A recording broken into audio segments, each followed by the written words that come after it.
Hi friends, good morning. எல்லாத்தையும் கம்ப்ளீட்டாக close பண்ணி வச்சுருக்கோம். அவ்வளோ குளிர். வீட்டை சுற்றி பார்த்திங்கன்னா அவ்வளோ பனி இருக்குது. இதில் பார்க்கும்போது உங்களுக்கு நல்லா கிளியராக தெரியுது. ஆனால் அவ்வளோ பனி இருக்குது. மணி 7 ஆயிடுச்சு. ஆனால் இன்னமும் வந்துட்டு அப்படியே ஒரு மாதிரி ஏதோ வந்துட்டு ஊட்டியில் இருந்த ஒரு ஃபீலில் இருந்துகிட்ருக்கு. மத்தியானம் கூட வந்துட்டு வண்டி ஓட்ட முடியல, அந்தளவுக்கு வந்துட்டு குளிராக இருக்குது. ஆனால் எனக்கு இந்த கிளைமேட் ரொம்ப பிடிக்காதுன்னா நான் நல்லா தான் என்ஜாய் பண்ணிகிட்ருக்கேன். அப்புறம் நம்மளோட செடியெல்லாம் பார்த்திங்கன்னா நிறைய தக்காளி நான் பறிச்சிட்டேன். இந்த வாட்டி தக்காளியெல்லாம் நல்லா தடியாகவே வந்திருக்கு. இங்கேயும் 2 தக்காளி, அப்புறம் இங்கே 2 தக்காளி எல்லாம் கிடக்கு. ஆல்ரெடி கொஞ்சம் தக்காளியெல்லாம் பறிச்சிட்டேன். அப்புறம் இன்னும் நிறைய வந்துட்டு பிஞ்சியாக கூட இருக்குது. அப்புறம் இந்த முள்ளங்கிலையும் வந்துட்டு ஒரு 2 எடுத்துட்டேன். இப்போ ஒரு 2 முள்ளங்கி மட்டும் தான் இருக்குது. கொஞ்சம் பெருசாகட்டும் அப்படின்னு சொல்லிட்டு விட்டுருக்கேன்.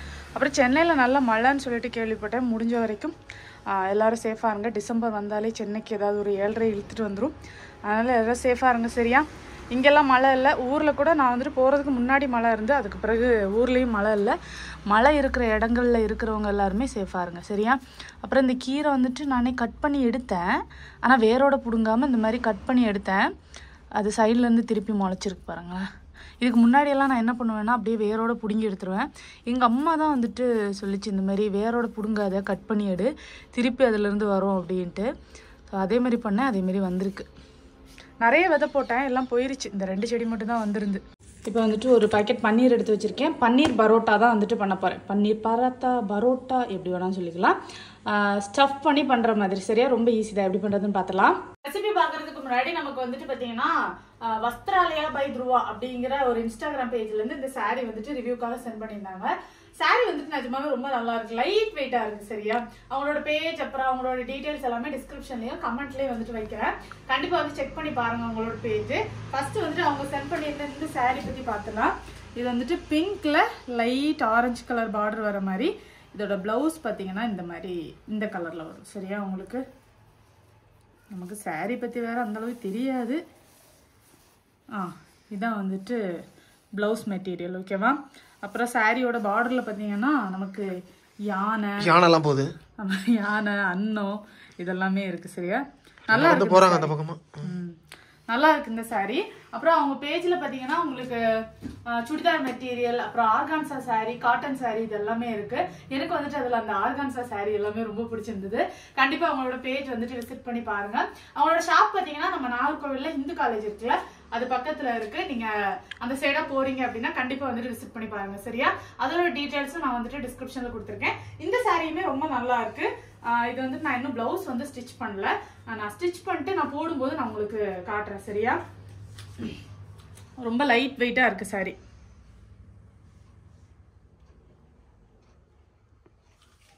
பரவாயில்ல, அக்கா நல்லா தான் வந்துட்டு ஷூட்டிங் எல்லாம் பண்றாங்க.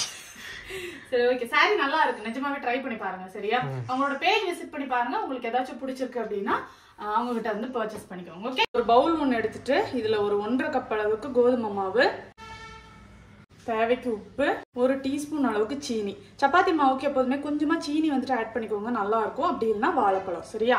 இப்போ இதுல ஒரு 2 டீஸ்பூன் அளவுக்கு நெய். இப்போ இதை நல்லா மிக்ஸ் பண்ணி சப்பாத்தி மாவுக்கு பிசைஞ்சு எடுத்துப்போம். தேவைக்கு தண்ணி ஊற்றி, பச்சை தண்ணி ஊற்றினாலே போதும், சரியா? மாவு ரெடி. கொஞ்சம் இந்த மாதிரி இலக்கமாக வந்துட்டு பிசைஞ்சு வச்சுக்கோங்க. இப்போ இந்த பன்னீர் இருக்குல்ல, இதை வந்துட்டு அழகாக இந்த மாதிரி துருவி எடுத்துப்போம்.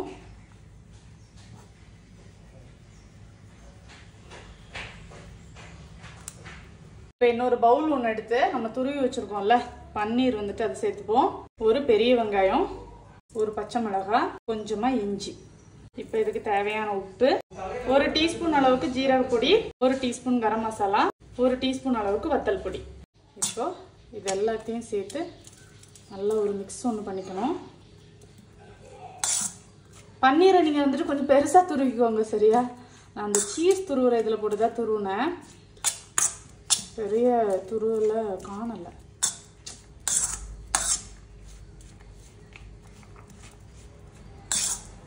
இந்த மாதிரி நல்லதாக ஒரு மிக்ஸ் ஒன்று பண்ணிவிட்டு அவ்வளோதான், நம்மளோட ஸ்டஃபிங் வந்துட்டு ரெடி ஆயிரும்.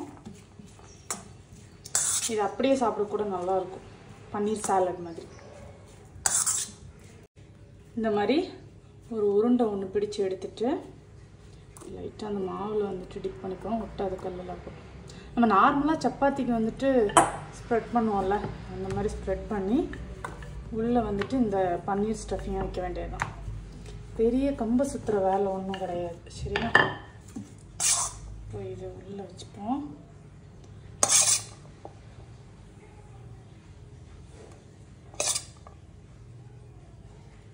ஓகே, வச்சுட்டு இதை எடுத்து இந்த மாதிரி யூஸ் பண்ணிக்கணும்.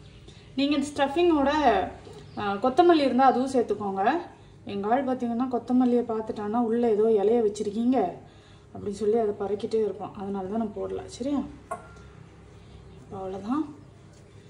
இப்போ நம்ம உள்ளே வச்சுருக்கிற ஐட்டம் வெளியே வராதது மாதிரி நம்ம வந்துட்டு இதை தேய்ச்சி எடுத்துக்கணும்.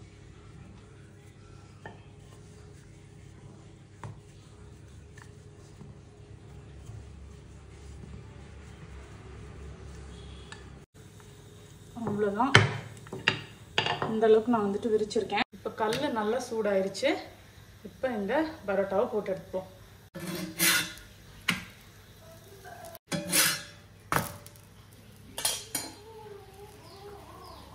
இப்போ இதில் கொஞ்சம் நெய் போட்டுப்போம்.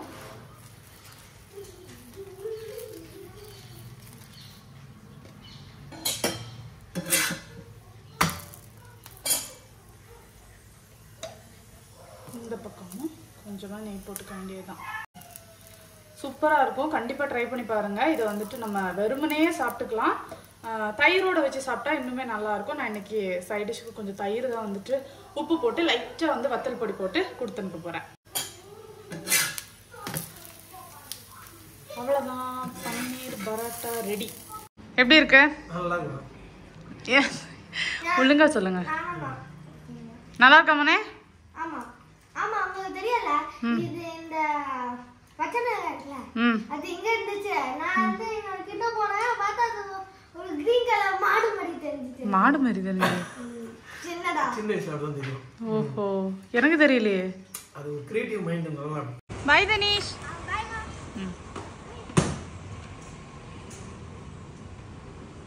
ஹாய். இந்த இடத்துக்கு வந்தாலே எனக்கு ஆட்டோமேட்டிக்காக ஒரு புத்துணர்ச்சி வந்துடுது. ஏதாவது பேசணும் அப்படின்னாலும் இந்த இடத்த தான் சூஸ் பண்ணுறது. இன்னைக்கு வந்துட்டு நான் நேற்றுக்கு சொல்லியிருந்தேன்ல, ஒரு ஆன்ட்டி எங்களோட லைஃப்பில் வந்து ஒரு ஸ்பெஷலான ஒரு ஆன்ட்டி. அது மட்டும் இல்லை, எங்களோட இந்த இன்சிடென்ட்டில் பார்த்தீங்கன்னா கெஸ்ட் ரோல் பண்ணியிருந்தாங்க அந்த ஆன்ட்டி. அவங்கள பற்றி நான் சொல்கிறேன்னு சொல்லியிருந்தேன்ல. அவங்க கெஸ்ட் ரோல் எல்லாம் பண்ணல, அவங்க சும்மா தான் உள்ள வந்தாங்க. அவங்களுக்கு கெஸ்ட் ரோல் ஆக்கி விட்டாங்க. அவங்க சும்மா வந்துட்டு பேசுறாங்க. அவங்க என்ன நினைச்சாங்கன்னா இந்த விஷயம் நம்ம அங்கே தெரிய போகுது அப்படின்ட்டு அவங்க பாட்டு அடிச்சு விட்டாங்க. நம்ம ஆளுங்க தான் பரப்புரை செய்யற ஆளுங்க இருக்காங்கல்ல, அவங்க பரப்பிட்டாங்க. என்ன மேட்டர் அப்படின்னா, நான் இதை சொல்றதுக்கு முன்னாடி நான் இதை ஏன் சொல்றேன் அப்படிங்கிறதே சொல்றேன். இதை வந்து நீங்க பண்ணக்கூடாது அப்படிங்கிறதுக்காகவும் நான் வந்துட்டு சொல்லிக்கிறேன். ஒரு இடத்துல ஏதோ பிரச்சனை, என்னவோ ஒண்ணு, இப்ப பக்கத்து வீட்டுல அடிச்சுக்கிறாங்கன்னு வச்சுக்கோங்களேன். அங்க வந்துட்டு என்ன நடந்ததுன்னே தெரியாம முந்திரி போட்ட மாதிரி அங்க போய் எதையும் பேசக்கூடாது அப்படிங்கிறதுக்காக தான் நான் இந்த ஸ்டோரி வந்துட்டு சொல்றேன். நான் வந்துட்டு லாஸ்டா 2022 மேல இருந்தே பாத்தீங்கன்னா அவ்வளோ ப்ராப்ளம்ஸ் ஃபேஸ் பண்ணியிருக்கேன். இதுக்கு நடுவில் இந்த யூடியூபே ரன் பண்ணியிருக்கேன் அப்படின்னு நினைக்கும்போது ரொம்ப பெருமையா இருக்கு. அந்த டைம்ல தான் வந்துட்டு நிறைய பேர் வந்து என்ன ஹர்ட் பண்ணாங்க. அதுல ஆன்டி தான் வந்துட்டு ஃபர்ஸ்ட் இடம், நம்பர் ஒன் வந்து ஆன்டி தான். சரி, இப்போ வந்துட்டு ஆன்டி யார் அப்படின்னு பாத்தீங்கன்னா, நம்ம மாதாஜி வீட்டுக்கு பக்கத்துல இருந்தாங்க. சரியா? அவங்களோட க்ளோஸ் ஃப்ரெண்ட் அப்படிலாம் நம்ம வந்து சொல்லிட முடியாது. ஏன்னா க்ளோஸ் ஃப்ரெண்டை பத்தி நமக்கு வந்து கழுவி ஊற்ற மாட்டோம். அப்படிலாம் மாதாஜி எல்லாரும் கழுவி ஊற்றுவாங்க. எவ்வளவு பேர் விஷயம் நமக்கு தெரியாது. என்ன யாரு டேட்டா கொடுத்தா? மாதாஜி தானே. அப்புறம் ஆன்டி பத்தின டேட்டாஸும் எனக்கு வந்து அவங்க மாதாஜி தான் வந்துட்டு சொல்லி தெரியும். என்னன்னா பக்கத்து வீட்டுல இருந்தாங்க ஃப்ரெண்ட், அந்த மாதிரிலாம் நான் வந்துட்டு சொல்ல மாட்டேன். இந்த அவங்க ரெண்டு பேருக்குமே கடவுள் நம்பிக்கை ஜாஸ்தி அப்படிங்கிறதுனால நிறைய சாமி பத்தி டிஸ்கஸ் பண்ணிப்பாங்க. அப்புறம் அங்க இருக்கிற சுத்து வட்டார ஏரியா மக்கள் எப்படி அந்த மாதிரி சின்னதா டிஸ்கஸ் பண்ணிப்பாங்க. அவ்வளவுதானே தவிர பெரிய அளவுக்கு ரிலேஷன்ஷிப் அந்த மாதிரிலாம் எதுவும் கிடையாது. ஆன்டியை பார்த்தே பாத்தீங்கன்னா நான் வந்துட்டு ஒரு 7 வருஷம் கிட்ட இருக்கும். லாஸ்ட் இயர் நான் வந்துட்டு ஆன்டி கிட்ட பேசினேன். பட் என்னால அவங்கள பார்க்க முடியல.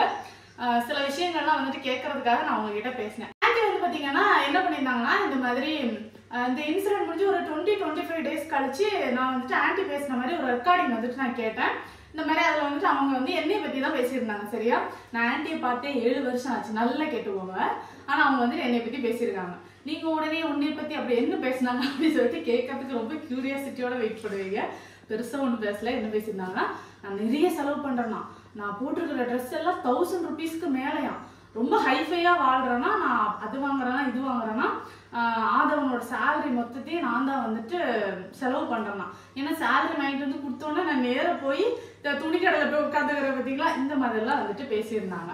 அதுக்கு பிறகு அவங்க என்கிட்ட இப்படி சொன்னாங்க தெரியுமா, அப்படி சொன்னாங்க தெரியுமான்னு சொல்லிட்டு வேற ஷேர் பண்ணி அந்த வாய்ஸ் ரெக்கார்டு என் காதுக்கு வந்து நான் வந்து அதை பார்க்குறேன். சரியா பார்த்தோன்னே எனக்கு பயங்கர டென்ஷன் ஆன்ட்டி மேலே. இப்போ நான் வந்துட்டு அத்தா கிட்ட சொன்னேன், எனக்கு வந்து ஆன்ட்டியோட நம்பர் வேணும், நான் அவங்ககிட்ட பேசியே ஆகணும். ஏன்னா எனக்கு அவங்கள வந்துட்டு பெருசாக தெரியவே தெரியாது. நான் ஒரு 6-7 டேஸ் அதிகபட்சமா ஒரு 10 டேஸ் பார்த்துருப்பேன்னு வச்சுக்கோங்களேன் நான் அங்கே போகும்போது. ஆனால் பார்க்கும்போதெல்லாம் பார்த்தீங்கன்னா ஐயோ தங்கமான பொண்ணுங்க அவளே மாதிரி ஒரு பொண்ணு கிடைக்கிறது கொடுத்து வச்சிருக்கணும் நீங்க அப்படிங்கிற மாதிரி சொல்லுவாங்க. இந்த மாதிரி என்ன எல்லாருமே சொல்லுவாங்க. சொல்லி தான் என் கதையே முடிச்சது. இந்த மாதிரிலாம் உங்களை யாராவது சொல்றாங்கன்னா தயவு செஞ்சு நம்பாதீங்க. அதே மாதிரி சொல்றவங்களும் அவாய்ட் பண்ணிருங்க. ஆமா அவாய்ட் பண்ணிருங்க. சீரியஸா சொல்றேன். என்னை வந்து பார்க்கும்போதெல்லாம் சொல்லுவாங்க, கையை பிடிச்சி கண்ணீர் விட்டு அழுதவங்க என்ன, ஐயோ கடவுளை அதெல்லாம் நினைக்கும் போது எனக்கு என்னென்னவோ ஆகுது. சரியா இந்த மாதிரி தான் ஆன்ட்டி வந்துட்டு சொல்லுவாங்க. இப்படியெல்லாம் சொல்லிட்டு அவங்க நான் பார்த்தே ஒரு 7 வருஷம் கிட்ட இருக்கும். எப்படி அவங்க எதுவுமே தெரியாம இந்த மாதிரி பேசலாம் அப்படின்னு சொல்லிட்டு நான் இவங்ககிட்ட நம்பர் வந்து கேட்டேன். எப்படியெல்லாம் அவங்க மாதாஜி ஃபோன்ல இருக்குன்னு சொல்லிட்டு அவங்க ஃபோன்ல வந்து பார்க்கும்போது ஆன்ட்டியோட நம்பர் இருந்தது. அப்போ நான் ஆன்ட்டிக்கு வந்துட்டு கால் பண்ணி ஹலோ ஆன்ட்டி, நான் வந்துட்டு அகல்யா பேசுறேன் அப்படின்னு சொல்லிட்டு சொன்னேன். நல்லா இருக்கியம்மா அப்படின்னு கேட்டாங்க. ஆன்ட்டி பேசுனதெல்லாம் நான் கேட்டேன் அப்படின்னு சொல்லிட்டு ஆன்ட்டிக்கு தெரியல. அதனால ரொம்ப கேஷுவலாக பேசுறாங்களா அவங்க. சரியா ஆன்ட்டி நீங்க பேசுனதெல்லாம் நான் கேட்டேன், நீங்க இந்த மாதிரி பேசுனது நியாயமா, உங்களுக்கு என்னை பத்தி என்ன தெரியும், தெரிஞ்சுட்டு நீங்க வந்துட்டு பேசியிருக்கணும் கரெக்டா, நீங்க இந்த மாதிரி பேசியிருக்கலாமா அப்படிங்கிற மாதிரிலாம் நான் கேட்டேன்.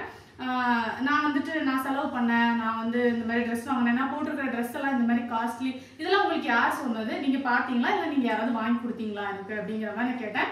உடனே அவங்க சொன்னாங்க நம்ம மாதாஜியை தான் கை காமிச்சாங்க. நான் எங்க யாருக்கிட்ட கேட்டாலும் எல்லாரும் மாதாஜியை தான் கை காமிப்பாங்க. ஏன்னா மாதாஜி பார்த்தீங்கன்னா இங்கே ஒரு கோல் அங்கே ஒரு கோல்னு போட்டு விளையாடிட்டு இருந்திருக்காங்க. இதெல்லாம் ரொம்ப லேட்டராக தான் எனக்கு தெரிஞ்சுது. சொன்னோன்னே எனக்கு ரொம்ப டென்ஷன் ஆச்சு. டென்ஷன் ஆகிட்டு நான் கேட்டேன், சரி ஆண்டி நீங்கள் பேசுனதெல்லாம் கரெக்டுன்னு வச்சுப்போம், நானும் இந்த மாதிரி ஒரு சம்பவம் ஒன்று பண்ணலான்னு இருக்கேன், பண்ணிட்டு உங்கள் பேரை இதில் இன்க்ளூட் பண்ணுறேன், நீங்கள் வந்துட்டு அதுக்கு பொறுப்பேற்றுக்கிறீங்களா அப்படின்னு கேட்டேன். ஆண்டி உடனே நான் எல்லாத்தையும் ரெக்கார்ட் பண்ணிக்கிறேன், நான் நாளைக்கு ஃபியூச்சரில் எனக்கு வந்துட்டு ஏதாவது பிரச்சனை வந்துடக்கூடாது, இதனால நான் போலீஸ் அதாவது நான் ஏதாவது பண்ணிக்கிட்டேன்னா அதுக்கு காரணம் ஆன்ட்டி இல்லைன்னு அவங்க வந்து போலீஸ் ஸ்டேஷன்ல ப்ரூஃப் காட்டுறாங்க, ரெக்கார்ட் பண்றாங்க.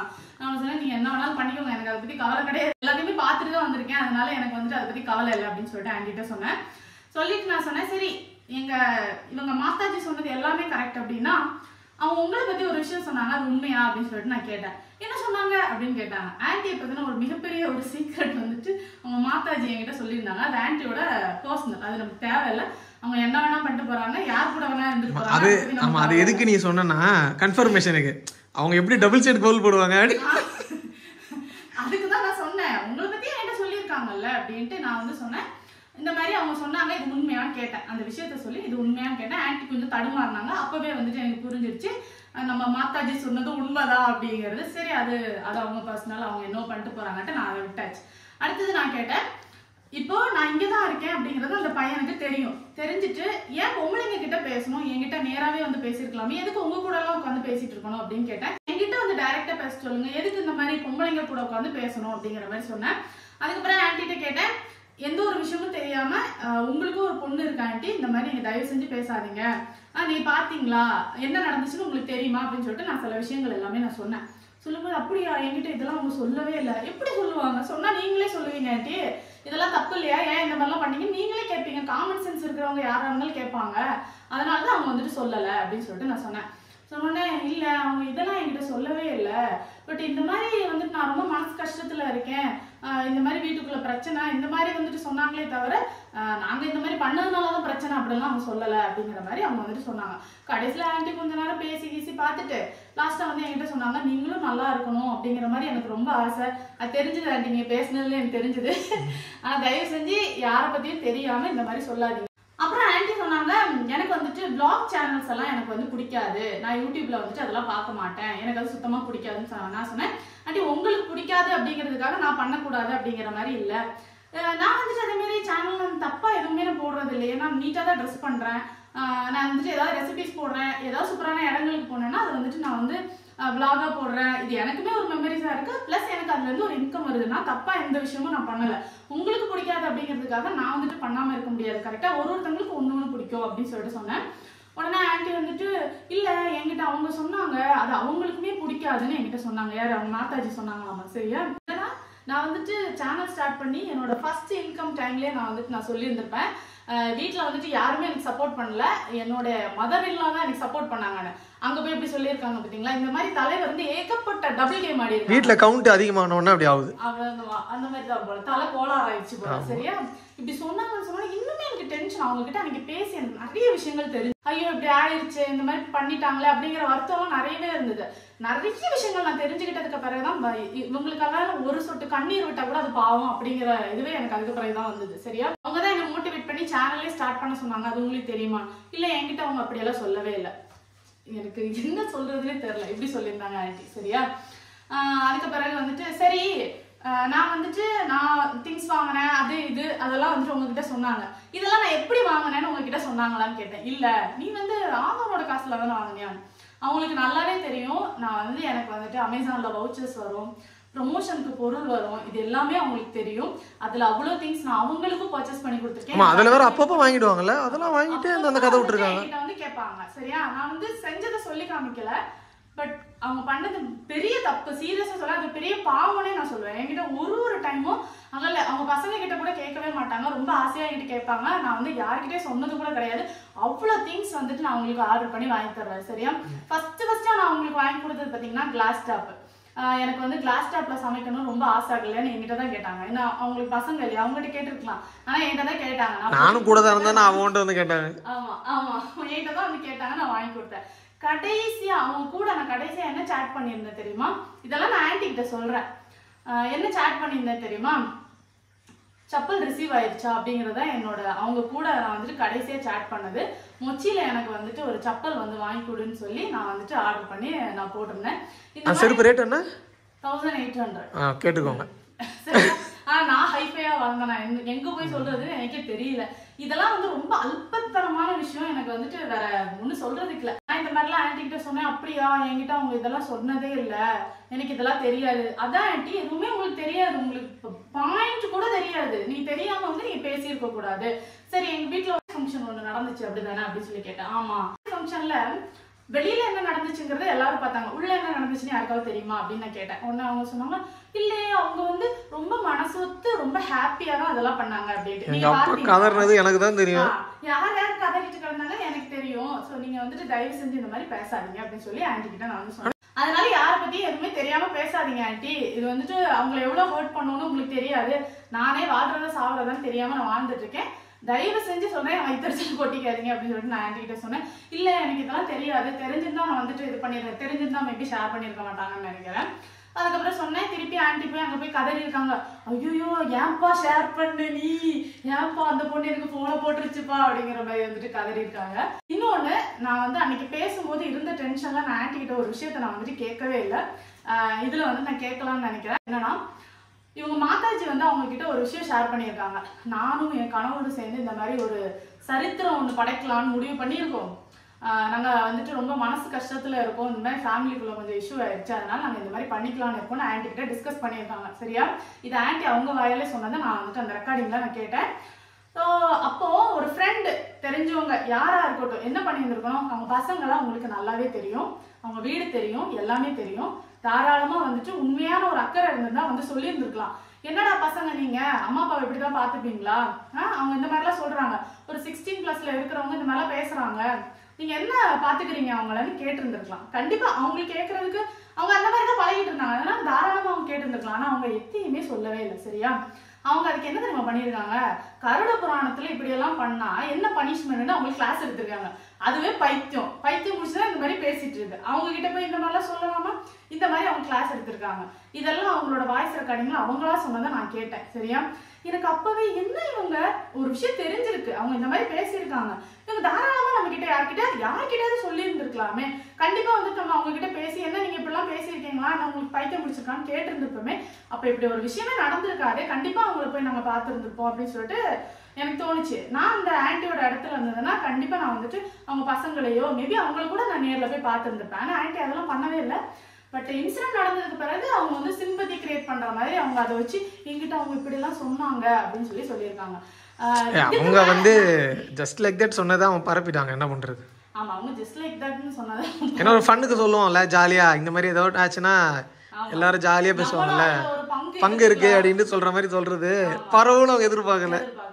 இந்த மாதிரி ஆன்டி கிட்ட நான் வந்துட்டு இதுல சொல்லிக்கிறேன். இது ஆன்டி பாப்பாங்களான்னு தெரியல, மேபி பார்க்கலாம். யாராவது சொந்தக்கார பெருமக்களே ஷேர் பண்ணிருங்க. இதுக்கு மேலே யாராவது இந்த மாதிரி லூஸ் தரமா யாராவது பேசினாங்கன்னா அவங்களுக்கு வந்துட்டு அவங்க வீட்டில் உள்ளவங்க கிட்ட சொல்லுங்க. அப்படின்னா நீங்களே போய் நேரில் கூட அவங்கள பார்த்து பேசுங்க. இந்த மாதிரி பேசுறதெல்லாம் தப்புப்பா, 1000 குடும்பத்துல 1000 பிரச்சனை இருக்கும், அதுக்காக இப்படிலாம் பண்ணக்கூடாது அப்படிங்கறத போய் சொல்லுங்க. சரி, என்னை வந்து ஃபர்ஸ்ட் ஹர்ட் பண்ணது வந்துட்டு இவங்க தான்.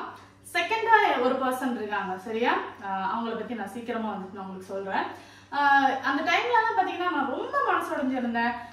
ஒரு சில நேரத்துல இனிமேல் நம்ம இருக்கவே வேணாம், பேசாம இந்த பையனை இது பண்ணிட்டு நம்மளும் வந்து இது பண்ணிக்கலாம் அப்படிலாம் நான் நினைச்சிருக்கேன். நான் பொய்யெல்லாம் சொல்லல.